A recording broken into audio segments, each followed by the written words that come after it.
Welcome welcome welcome. एक बार फिर से आप लोगों का स्वागत है आपके अपने show Dan and English words gimmick episode 54 में।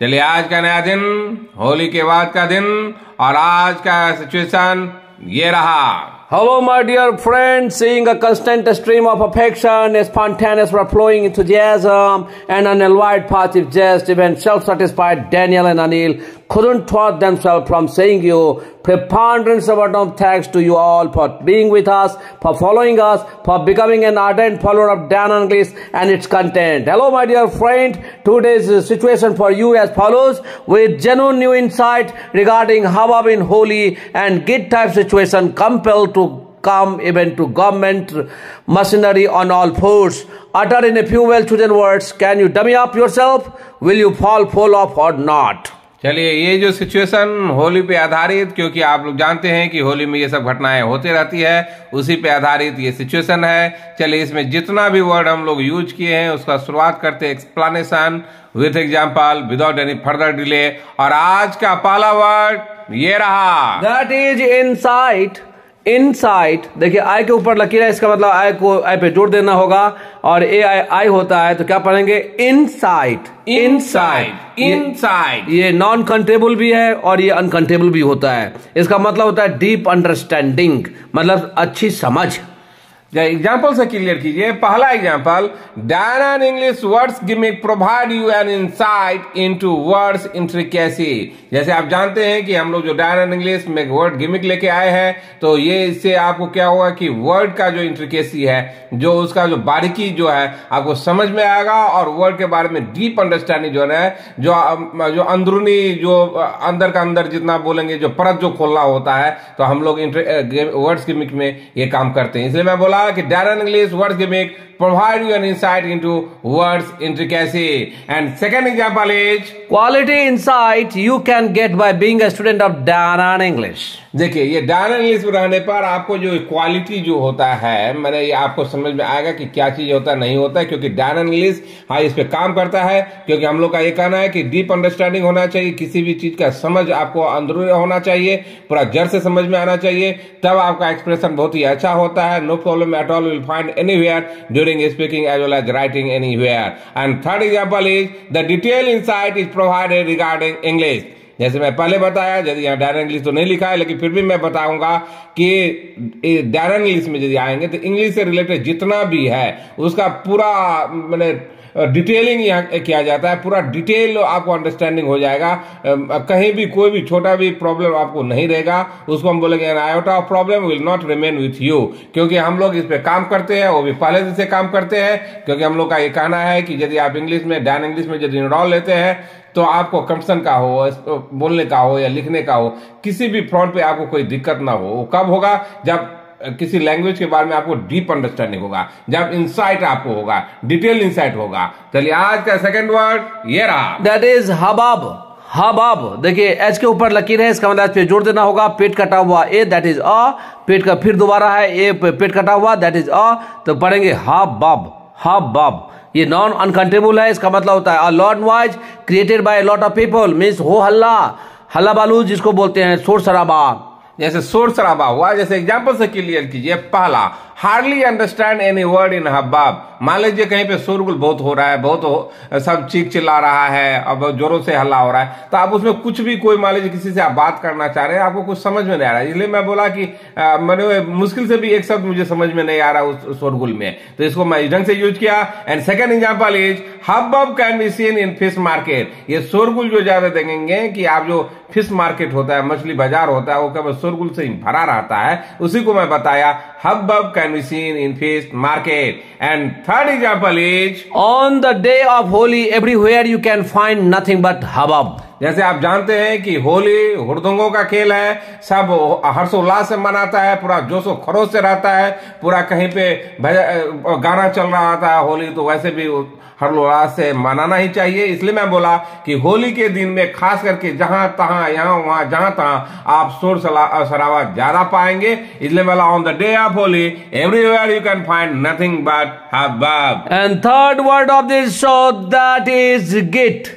गिट GIT गिट ये नॉन कंटेबल है, इसका मतलब होता है bad person, foolish, unpleasant person, means बेकार आदमी, बेवकूफ आदमी जिसको समझ ना हो, उसी को हम बोलेंगे गिट। जैसे यदि मैं फिर से बोल रहा हूं, यदि आप ये डैन इंग्लिश का वर्ड गिमिक को यदि फॉलो करते होंगे तो इससे ही रिलेटेड देखिए मैं बहुत सारा सिनोनिम आपको दे चुका हूं। फिर से आज नया वर्ड गिट। इसका एग्जांपल दीजिए। पहला, really you are a git person. मान लीजिए मैं किसी को बोल रहा हूं, वो बहुत ही अनप्लीजेंट सिचुएशन क्रिएट कर देता है, बेवकूफ की तरह व्यवहार करता है, वो समझता नहीं है मैं क्या कहता नहीं कहता हूं, इसलिए मैं बोला रियली तुम जो है बेवकूफ ही आदमी हो, really you are a git person. And second example is don't try to be git in today's time, don't try to be git in today's time. मैंने आजकल के जमाने में जो है, आप यदि आप बेवकूफ की तरह यदि रहेंगे, यदि आपको नॉलेज नहीं रहेगा, यदि बैड पर्सन है तो सस्टेन करना भी मुश्किल हो जाएगा, इसलिए मैं बोला don't try to be git in today's time. And third example is speaking on racial issue, Donald Trump was treated as git in America. मैंने ये जो आप जानते होंगे कि डोनाल्ड ट्रंप जी जो कि अभी एस्टवाइल प्रेसिडेंट ऑफ द अमेरिका, जो कि बेबाक बोली बोलते हैं, किसी भी मैटर पे बोलते हैं, इसलिए आदमी उनको कभी कभी बोलता है कि उसको ना समझ है, बेवकूफ आदमी है, खराब आदमी है, समझ नहीं पाता है किस चीज को किस सिचुएशन पे कैसा चीज बोला जाए, लेकिन वो अपने बेबाक अंदाज के नहीं जाने जाते हैं। इसलिए मैं बोला कि speaking on racial issue, Donald Trump was treated as git in America. And fourth word of this show, that is compel, देखिए COMPEL, देखिए P के ऊपर लकीर है, इसका मतलब P पे जोड़ देना होगा, और K के बाद देखिए E उल्टा लिखा हुआ, दैट इज और E होता है A, तो क्या पढ़ेंगे compel। This is a verb, इसका मतलब होता है to put pressure someone for doing something, मतलब मजबूर कर देना। तो जैसे एग्जांपल से क्लियर कीजिए, he compels Ramu to go to village. मान लीजिए वो उनका मान लीजिए कोई दोस्त नहीं हो या शुभचिंतक हो, उसको मजबूर कर दिया रामू को गांव जाने के लिए। तो यदि मैं इसको बोलूंगा कि मान लीजिए जैसे होली का ही छुट्टी था, रामू चाहता था कि मैं गांव नहीं जाऊं, लेकिन उनका दोस्त बोला कि नहीं तुमको जाना ही पड़ेगा, इतना मजबूर कर दिया कि उनको होली मनाने के लिए गांव जाना पड़ा। इसलिए मैं बोला he compels Ramu to go to village. And second example is Modi government compel to repel agriculture law. तो मोदी गवर्नमेंट को कंपेल कर दिया गया एग्रीकल्चर लॉ को फिर से वापस लेने के लिए, यही मैं बताना चाहा, Modi government compel to repel agriculture law. And third example is he compel Ram to drink wine. मैंने जैसे होली के अवसर पर ही समझ लीजिए, वैसे तो बिहार में वाइन शराबबंदी है, वो कोई खुलेआम नहीं ले सकता है, लेकिन चोरी छुपे तो ये सब घटना होते ही रहती है। तो वही मैं बोला कि राम जो कि साधारण आदमी था, लेकिन उसके दोस्त के ग्रुप ने इतना मजबूर कर दिया कि उसको लाइन लेने के लिए मजबूर कर दिया। जब किसी को मजबूर कर देंगे, माने आप अपना उसका विश नहीं है, लेकिन तो भी किसी के ड्यूरेस में काम करना पड़ता है, उसी को हम बोलेंगे कंपेल, उसी को बोलेंगे हम कंपेल। और आज का फिफ्थ वर्ड ये रहा, that is on all force, on all force, FOURS force.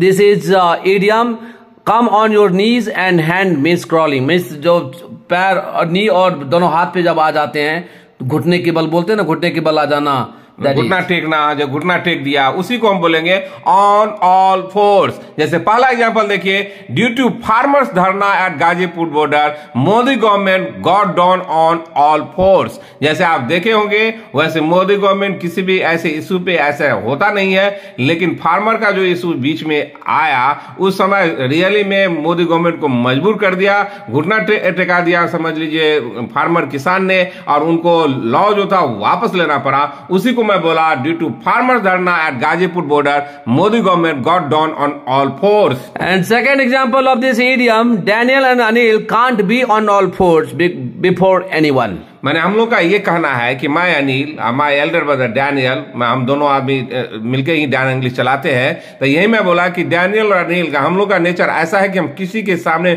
घुटना नहीं टेक सकते हैं। मैंने जो अपना जो फर्म डिटर्मिनेशन है, जो करना है, जो चाहता है, विम और विशेष है, वही करके रहेंगे। किसी भी सिचुएशन के आगे या किसी आदमी के आगे हम मजबूर नहीं हो सकते, कंपेल मुझे नहीं कर सकता कि घुटने पे टेक नहीं सकता। इसलिए मैं बोला Daniel Anil can't be on all force before anyone. And third example of this idiom, Kejriwal government is on all fours to appear Delhiites.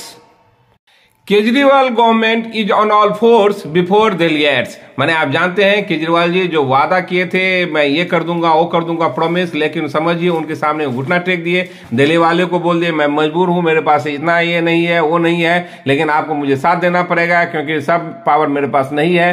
किसी भी तरह से उनको कन्विंस करना उसमें लगे हुए हैं, लेकिन वस्तुतः वो मैंने कुछ नहीं कर पा रहे हैं, क्रॉलिंग कर रहे हैं, घुटना टेक दिए दिल्ली के सामने। Our name, our fame, and our income, these all are secondary. Your fluency, your speed, your writing, and your speaking indeed paramount. These are said by us genuinely. My dear friend, no sooner did you be the part of Dan and English, 100% you can know exactly how to pronounce in good manner, how to speak fluently, how to drag word in your speaking. चलिए आज का 6th word ये रहा, That is udder. That is udder. ये पेट कटा हुआ ए, that is a, और उसके ऊपर लकीर है, इसका मतलब इस पे जोर देना होगा। और टी और ई जो उल्टा हुआ लिखा हुआ है दैट इज अ, और उससे चिपक के एक लकीर है दैट इज र। तो utter means this is a verb, इसका मतलब टू से समथिंग या टू स्पीक समथिंग, मैंने कुछ बोलना या कुछ कहना, उसी को हम बोलेंगे अटर। और ये इसका दूसरा अर्थ देखिए, जब ये एडजेक्टिव होता है इसको वर्ब और एडजेक्टिव की तरह हम यूज करेंगे। जब वर्ब रहता है तो उसको बोलेंगे टू से समथिंग या टू स्पीक समथिंग, और जब एडजेक्टिव होता है तो कंप्लीट और एक्सट्रीम, जो पूरा पूर्ण हो या पूरा उसी को अत्यंत जो हो उसी को हम बोलेंगे अटर एडजेक्टिव में। पहला वर्ब देखिए टू से समथिंग या टू स्पीक समथिंग, उसका पहला example Dan and English gives you power to utter that too in English। मैंने हम लोग का कहना है, और ये नहीं कि ग्राउंड रियलिटी भी है कि यदि आपको अंग्रेजी से रिलेटेड कोई भी प्रॉब्लम हो तो प्लीज Dan English में आइए, और Dan English आपको ये पावर देता है कि आप अंग्रेजी में धारा प्रभाव बोलने का कोई दिक्कत नहीं होगा, धारा प्रभाव आप बोल सकते हैं। इसलिए मैं बोला Dan English gives you power to utter that too in English। And second example as a verb, we should utter against evil activity। मान लीजिए कोई गलत काम करता हो, कोई समाज के लिए या किसी के लिए भी गलत ही होगा, तो उसको मैं बोला एविल एक्टिविटी, उसी को हम बोलेंगे EVIL, evil मीन्स होता है खराब। खराब एक्टिविटी जो कहीं पे है उसके अगेंस्ट में, उसके विरोध में आवाज उठाना ही चाहिए, आपको बोलना ही चाहिए। इसलिए मैं बोला कि हम लोगों को जो खराब प्रवृत्ति है, जो कोई ऐसा एक्टिविटी कर रहा है अपने समाज में, परिवार में, कहीं पे भी, उसके अगेंस्ट में बोलिए, दम भर के बोलिए। और जब एडजेक्टिव होता है हुआ कंप्लीट और एक्सट्रीम, उसका पहला एग्जाम्पल देखिए, आई एम इन अटर कंफ्यूजन। मैंने जब मैं बोलूंगा कि मैं बहुत ही कंफ्यूजन में हूं, क्या करूं नहीं करूं समझ में नहीं आता है, अत्यंत, तो उसी को बोलेंगे कंप्लीट। मैंने बिल्कुल एकदम कंफ्यूजन, मैंने कंफ्यूजन से भरे हुए हैं, उसमें कोई मेरे पूरा परिपूर्ण है कंफ्यूजन से, उसी को बोलेंगे I am in utter confusion. And second example as adjective, some still is in utter chaos particularly for English। मैंने अभी भी कितना आदमी जो है, खास करके मैं पटना के बारे में बात कर रहा हूं क्योंकि अभी तक मैं तो बहुत कम ही आदमी को सर्व कर पाया हूं, लेकिन अभी भी कितना आदमी अंग्रेजी में बहुत ही कंफ्यूजन में है और उसको दिक्कत होता है, क्या करूं नहीं करूं, कैसे शुरुआत करूं नहीं करूं, क्योंकि बोल नहीं पाता है, इच्छा तीव्र है लेकिन नहीं हो पाता है। इसी को हम बोलेंगे some still in utter chaos particularly for English। और आज का 7th वर्ड ये रहा, in a few well chosen words, in a few well chosen words, this is idioms, इसका मतलब in short, in a few words, मतलब कम शब्दों में, संक्षेप में, उसी को हम बोलेंगे in a few well chosen words. देखिए फिर से मैं बता रहा हूं, ये इडियम्स है, इससे रिलेटेड भी बहुत बड़ा वर्ड मैं वर्ड गिमिंग में दे चुका हूं। इसका पहला एग्जांपल देखिए, Modi ji our prime minister easily makes the people understand in a few well chosen words. मैंने आप जानते हैं कि मोदी जी का ये करिश्मा ही बोलेंगे, करिश्मेटिक पर्सनालिटी है, किसी भी आदमी को बहुत कम शब्दों में समझाने में वो सक्षम है, और वो नहीं केवल एजुकेटेड, अनएजुकेटेड भी जो लास्ट लाइन पे है उनको भी समझाने में वो सक्षम है। And second example of this word, in a few well chosen words, our lovable student Anmol, Amitesh and Abhishek spoke on the eve of Holi। मेरा ये कहना है कि हम लोग का ये जो Dan English का बहुत ही अच्छे स्टूडेंट अनमोल, अमितेश और अभिषेक, जो कि होली के अवसर पर कुछ चंद शब्दों में बहुत ही अच्छा कुछ कह गए होली के बारे में, उसी को मैं बोला in a few well chosen words our lovable student Anmol, Amitesh and Abhishek spoke on the eve of Holi. And next word of this show that is dummy up. Dummy up phrasal verb, इसका मतलब टू कीप साइलेंट या keep mum या चुप रहना। तो जैसे हम यदि आप चुप रहते हैं उसको बोलते हैं साइलेंट या कीप मम। इसको अच्छे वर्ड फ्रेजल वर्ब से रिप्लेस कीजिए, डमी अप। पहला एग्जांपल देखिए, avoid to dummy up against dowries system. माने आपको माने यदि चुप रहते हैं डॉरिस सिस्टम जो दहेज प्रथा के अगेंस्ट में, आप चुप मत रहिए, आवाज बुलंद कीजिए। यही मैं बोला कि avoid to dummy up against dowries system. And second example is dummy up sometimes is good. कभी कभी क्या होता है कि चुप रहना कोई मान लीजिए ऐसा कंडीशन है, परिस्थिति है जहां पे आप चुप ही रहे तो ज्यादा अच्छा है। यही मैं बोला कि dummy up sometimes is good. And third example of this phrasal verb, all Bihari almost dummied up seeing the activity of Nitish ji. जैसे देख रहे हैं कि नीतीश जी का जो ये एक्शन है, एक्शन पे जो एक्शन होता है, समय समय पे जो पलटते रहते हैं, तो क्या करेंगे नहीं करेंगे। जैसे अभी एक्शन जो रिसेंटली उनका जो एक्शन हुआ, आदमी सब चुप मैंने साइलेंट है, क्या इनका क्या ऐसा एक्शन है आदमी समझ नहीं पा रहा है। यही मैं बोला कि all Bihari almost dummied up seeing the activity of Nitish Ji. Those who came into Danan English with the intention of scratching the surface, even they go back by taking a fellow feeling and English type grace. It is keen interest which compels you to be the part of Danan English. It is Danan English which saves you from becoming dregs of society and rubbish. चलिए आज का 9th word ये रहा, that is fall full of something या someone. fall full of something या fall full of someone. This is a idiom. इसका मतलब होता है break the law to have disagreement with someone, या कानून को तोड़ना या किसी के साथ agreement मैंने आप उसे सहमत नहीं है। यदि आप सहमत नहीं हो तो उसी को बोलेंगे डिसएग्रीमेंट। जैसे पहला एग्जांपल देखिए, संदीप में fall of the activity of डायनान इंग्लिश। जैसे ये संदीप जो है, जो डायनान इंग्लिश का जो हम लोग का जो रूल एंड रेगुलेशन जो है, उसे कभी कभी डिसएग्री हो जाता है, असहमत हो जाता है। इसलिए मैं बोला संदीप में fall of the activity of डायनान English. And second example is farmer felt fall of the new government agriculture rule. Farmer felt fall of the new government agriculture rule. जैसे आप जानते हैं कि किसान जो था, खास करके मोदी गवर्नमेंट का ऐसा रूल जो कि एग्रीकल्चर रूल था, जो वैसे तो बहुत आदमी बोला बहुत ही अच्छा है, लेकिन पता नहीं कुछ टुकड़ी कुछ चंद आदमी जो रिप्रेजेंट करता था फार्मर के ग्रुप को, वो बोला उसे डिसएग्रीड था पूरा। मैंने बोले कि मैं इसको मानने के लिए तैयार नहीं हूँ, एकदम सहमत नहीं हूँ। तो यही मैं बताना चाहा कि farmer felt fall of the new government agriculture rule. And third example is everything going well for us till we fell fall of our parents. माने जब तक आप यदि पेरेंट्स जो बोलते थे उसमें हाँ में हाँ मिलाते गए, सब करते गए उनसे, तो आपसे सहमत थे, तब तक सब कुछ ठीक था। लेकिन जब थोड़ा ही आप आवाज उठाए, जब थोड़ा मुझे लगा कि उनसे मैं एग्री नहीं कर रहा हूं, तब तो जाकर के पूरा समस्या गलत हो गया, पूरा जो सिचुएशन था अलग हो गया। इसलिए मैं बोला कि जब तक मैं सहमत था तब तक सब ठीक था पेरेंट्स के साथ, लेकिन जब मैं डिसएग्रीमेंट करने लगा, जब उनसे मैं एग्री नहीं होने लगा, तो सिचुएशन थोड़ा टर्न हो गया, एंगेज हो गया। तो यही मैं बताना चाहा इस एग्जाम्पल से। From the bottom of our heart, we are saying, my dear friend, take the rough with the smooth, ride roughshod over the unpleasant mood. Your position, your life will be goodly good. चलिए, जितना भी word इसमें हम use किए थे पूरा डिलिनिएट कर दिया हूं, एक्सप्लेन कर दिया वो सिंपल एग्जाम्पल। चलिए बिना देरी के हुए एक बार फिर से सिचुएशन पढ़ देता हूं। With genuine new insight regarding how I've been holy and git type situation compelled to come even to government machinery on all fours.